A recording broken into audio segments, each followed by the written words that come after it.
In 1954, a mother could raise 4 children, run an entire household, and send them all out into the world fed, clothed, and healthy on one paycheck with no second income at all. Today, two parents working full-time often feel they can barely manage 2 children. We are told it is because the world got more expensive. That is only half true. The world got more expensive, yes, but we also forgot how she did it because she was not simply going without. She was doing something. The mother at home in 1954 was running the most important business in the house, and her work, unpaid on any record, was worth more than a second salary. Every habit she kept replaced something a household would otherwise have to buy. Take her habits away, and suddenly it takes 2 incomes to limp along where one income once thrived. So I am going to give you her habits back. 20 forgotten things a 1950s mother did to raise a whole family on a single paycheck. Stay with me because habit number 11 is the hinge the entire household turned on, and it is the one we were most carefully taught to abandon. Here is the modern reality. We outsource almost everything a household once did for itself. The meals, the mending, the childcare, the cleaning, the entertainment, all bought now from someone every week. Each one is a convenience, and each one is a bill. The 1950s mother did those things herself, and in doing them she kept the money a modern family hands away. Let me show you how, one habit at a time. Habit number 1. She made the home the place the money was saved, not spent. Her job was not a hobby and not a lesser thing. She ran the household as an economy, and a well-run home economy stretched one paycheck further than a second job ever could. Habit number 2. She cooked every meal from scratch, 3 times a day, every day. No takeout, no convenience boxes, no eating out as a routine.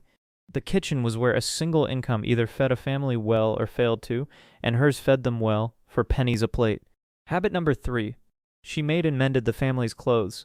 A sewing basket sat in the front room, and torn knees, lost buttons, and worn collars were repaired, not replaced. A dress could be let out, taken in, turned, and handed down for a decade. Habit number 4. She passed everything down. The oldest child's coat became the youngest's, through every child in between. Nothing was outgrown and discarded while there was a smaller child to grow into it. One good coat could clothe 4 children across the years. Habit number 5. She bought a size too big so it would last. The shoes, the trousers, the school dress, all bought with growing room, so the child grew into them and wore them out, instead of being measured for new ones every season. Habit number 6.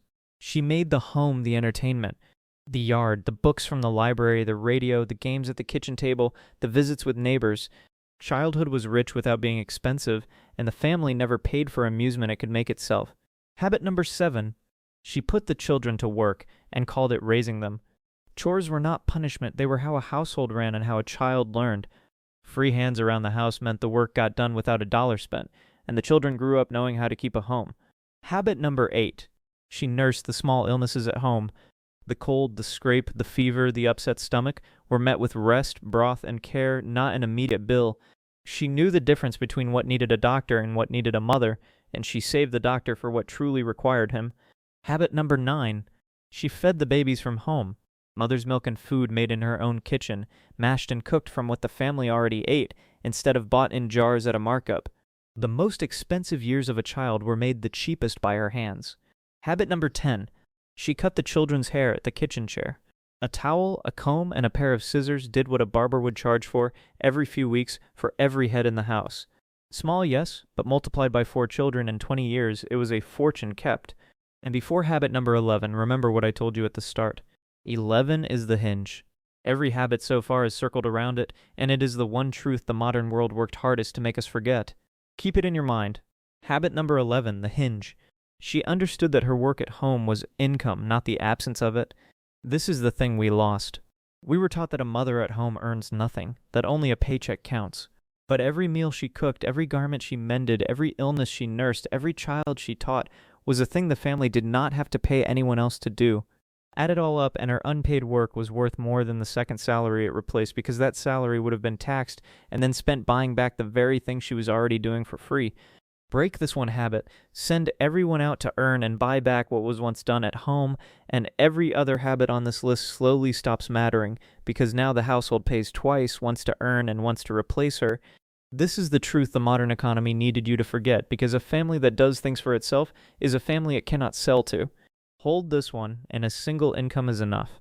Forget it, and 2 incomes are never quite enough. Habit number 12. She made gifts instead of buying them. The birthday cake came from her oven, the Christmas presents from her sewing basket and the workshop, the cards from the children's own hands. The holidays were warm and full without ever being financed. Habit number 13. She ran a garden and put up its harvest, with the children helping. The backyard fed the family in summer and canned in jars through the winter too. The children who weeded it learned where food came from and what it was worth. Habit number 14.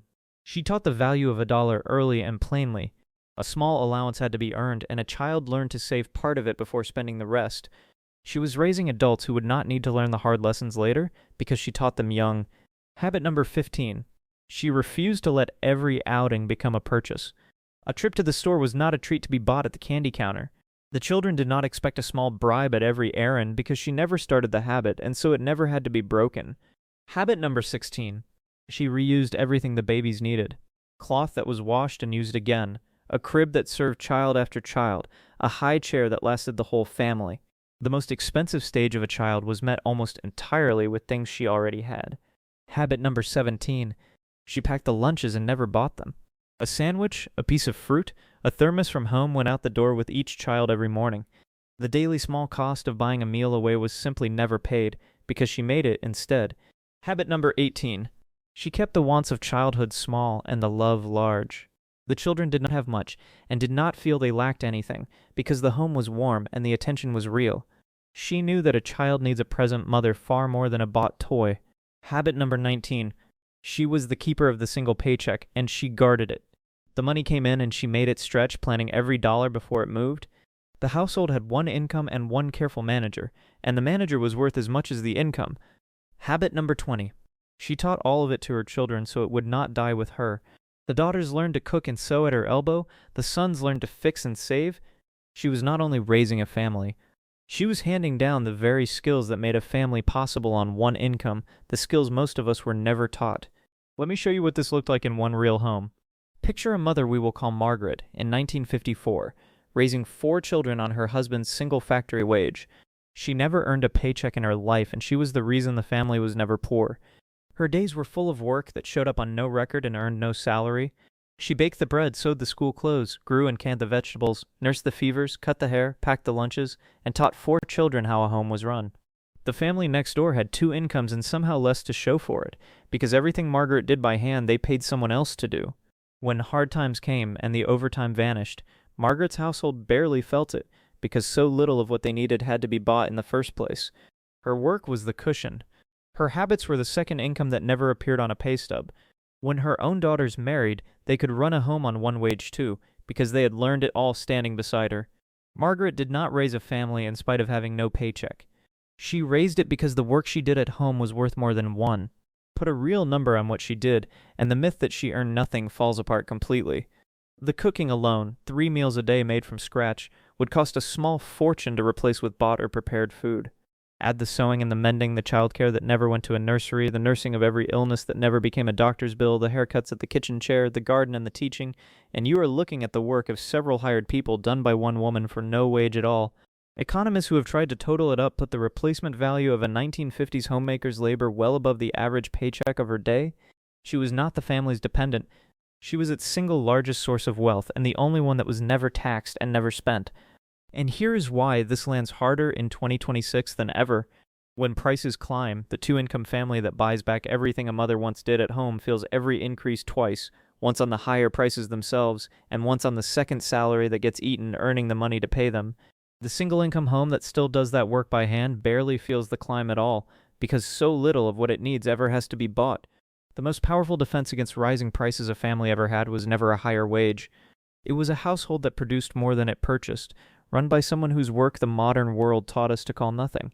Margaret's labor was the cushion under her family, and in a year of climbing prices, that cushion is worth more than it has been in 70 years. So that is the answer to how she did it.